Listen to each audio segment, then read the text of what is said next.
പരിശുദ്ധ റമളാൻ പടിവാതിലിലെത്തി നിൽക്കുമ്പോൾ നനച്ചുകുളിയും മറ്റുമായും നമ്മൾ ഓരോരുത്തരും റമളാൻ മുന്നൊരുക്കങ്ങൾ തുടങ്ങിക്കഴിഞ്ഞു.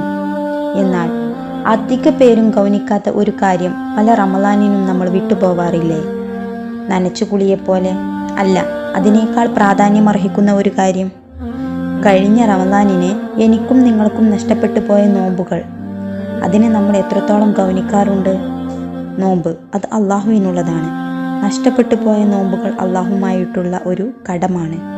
അത് നോറ്റുവീട്ടൽ നിർബന്ധമാണ്. രോഗി ആയിരിക്കെ, യാത്രക്കാരനായിരിക്കെ, ആർത്തവകാരിക്ക്, പ്രസവരക്തമുള്ളവളായിരിക്കെ, ഗർഭിണിക്ക്, മുലയൂട്ടുന്നവൾക്ക്, ഇവർക്കെല്ലാം റമളാനിലെ നിർബന്ധമായ നോമ്പ് ഉപേക്ഷിക്കുന്നതിൽ ഇളവുകളുണ്ട്. എന്നാൽ അടുത്ത റമളാനിന് മുമ്പായിട്ട് നോറ്റുവീട്ടൽ നിർബന്ധമാണ് എന്ന് മാത്രം.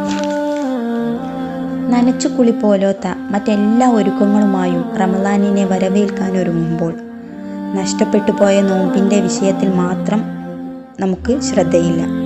അള്ളാഹു നൽകിയ ഇളവുകൾ പ്രയോജനപ്പെടുത്തി നോമ്പ് ഉപേക്ഷിക്കുകയും നോറ്റുവീട്ടാൻ ഒരു വർഷക്കാല സമയമുണ്ടാവുകയും ചെയ്തിരുന്നിട്ടും അവ നോറ്റുവീട്ടാതെ അശ്രദ്ധരാവുന്നത് ശരിയാണോ?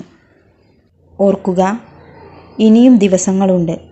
ഒരിക്കലും നഷ്ടപ്പെട്ട നോമ്പിനെ നോറ്റുവീട്ടാതെ അടുത്ത റമളാനിനെ വരവേൽക്കാൻ ഒരുങ്ങരുത്.